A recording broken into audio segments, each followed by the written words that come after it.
Ronnie Hudson, for those that don't know, in 1982, he was under Street People Records, which was Michael Hooks, and he was a brother of Duffy Hooks, who started Rapper's Rap Disco. Anyway, he did the West Coast Poplock. A classic. Yeah, California Knows How to Party. It's been sampled by everybody. And then in '94, Dre and Tupac redid it, called it California Love. So, you know, it's become a West Coast anthem. It's in countless movies. When I was writing the song, they were having contests on the radio stations, and they were looking for a song for California. And back in the day, I played with Isaac Hayes, and I played on some of his biggest albums, Shaft, Black Moses, and I was raised up in the record company there, Stax Records in Memphis, Tennessee. Well, when we decided to do it, Flash and I had talked about it. We had talked about doing it. And so in the beginning, we had talked about doing artists, say Bay Area artists. Okay, we're just gonna go with some Bay Area artists.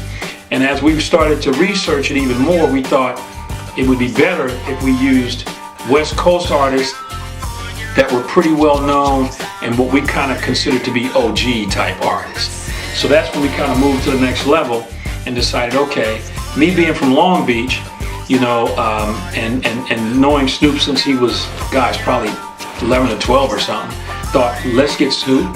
I'd been here, had run into 40 quite a few times, and then we decided we'll just come together, Flash and I come together and just reach out to everybody. So together we decided, okay, we'll get Snoop, we'll get 40, we'll get Short, we'll get B-Lit, you know, we'll get Sully Cell, we'll get, you know, Rapping Forte. We just started hitting up people.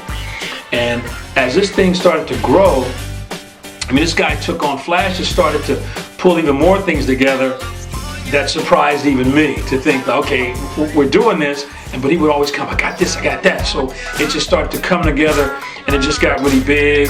The track, we got Battle Cat to start off doing the tracking, and that was phenomenal. He, you know, Battle Cat would talk to us and was just basically saying things like, man, it's an honor to work with you guys. I mean, you two guys are the guys that kind of started a lot of these guys into this thing. So as we move forward with it, you know, to be honest with you, I thought it would be good. I just didn't know it was going to be this good, you know. So when I listen to it now, I'm in awe of how, you know, we were able to put it together, and actually now even looking forward to seeing how this thing can really take itself. There's some special tracks that I got on there that I love. He loves some of other, maybe some other tracks, but this is probably for me the best and biggest project that I've been involved in throughout my musical career. Wow. Yeah, that's something to say. This is it. Yeah, this is it. You know, when we start to reach out to Snoop would kind of hit back and say, you know, man, just because, like Snoop would say to me, just because of the whole thing about Long Beach and bad times, whatever you need, I got you. You know what I mean? And then we reach out to 40, and 40 would say, man, you know, you guys, you know, you two guys did, man, come on, you know, whatever you need. So it was just that kind of love. And I remember, listening to some of the verses these cats were doing and being blown away by them, just going, can you believe that? You know, just phenomenal, sometimes unbelievable, but definitely glad to be able to bridge this old school and kind of make it a little different, and maybe and hopefully a lot of the old school cats can love it, and even some of the young school cats can love it as well. And that's kind of like what we were looking to do. Yeah. And looking forward to even doing a video coming up too. Looking forward to it. Then there came a time when Tupac decided to do it. And if you notice, on the original West Coast Poplock, there was myself, Ronnie Hudson, Michael Hooks, and there was Larry Trotman and Roger Trotman. I owe so much respect to those guys, because once they did it, of course, it caused the original West Coast Poplock to sell all over again. I did this project out of love for the music and for the whole movement and the history, and with the original guy, Ronnie Hudson, and get as many people on board as we could, and basically just approached it with that, do it for the love of the music. I miss the old ways, right? I miss all the old recording, analog and all that, But as society evolves, I think it's a good thing because people have access now that they didn't have before. Before you had to load up in a car, go down to a record store, flip through the bins, find your records, which was fun for us as OGs. But these young guys, a couple clicks on their smartphone, they got the song right there. So the download thing is nice. It works out good for artists. You have to change with the times. And, make the best of it, utilize it. Well, I think for me, you know, I had just gotten out the military in 1977. I spent 4 years in the Air Force, and so my family had moved to Long Beach, and I get to Long Beach, and I think I just happened to be in an area at a time where when I look at all these guys that have done really well, and happy that they've done well, and happy to have met these guys and know these guys, and so for me, that whole, say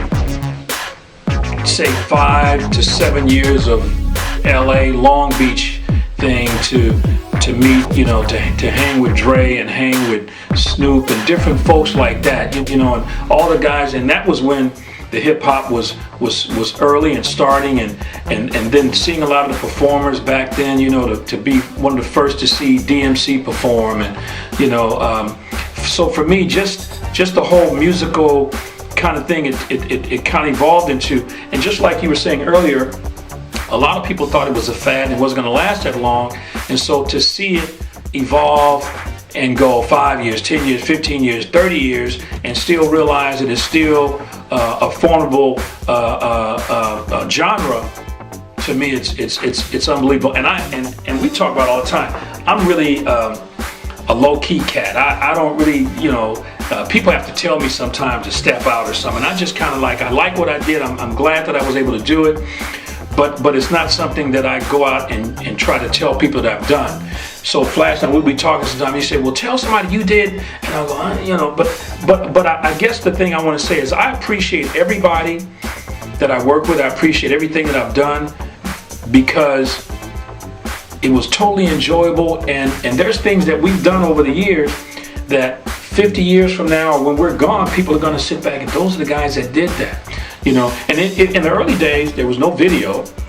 You know, I don't even think there were a lot of people taking pictures or filming this stuff, right, you know. Right. So, you know, I had performances with Sugar Hill Gang back then, and there was so many different performances that I've done, but there's no footage to see it. So for us to come back at this point and do something else that people now will be able to see and realize that these are the two guys or some of the guys that were involved in making hip hop the way it is, to me is just a wonderful thing. Because there's a lot of guys missing in action at this point. So for us to still be around and hanging good and doing well, for me it's a blessing.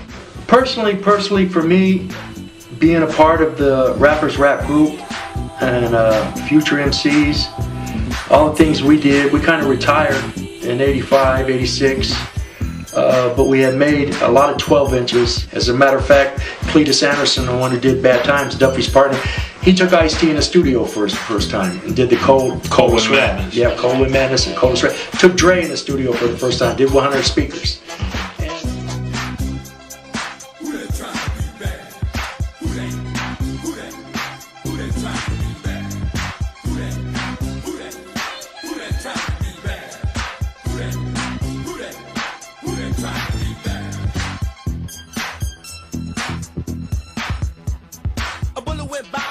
What it was. It's all about blood, it was all about cuz. He was shot in the brain by the street gang. Died on the corner with his girlfriend chain. His girlfriend ran fast as she could. Try to get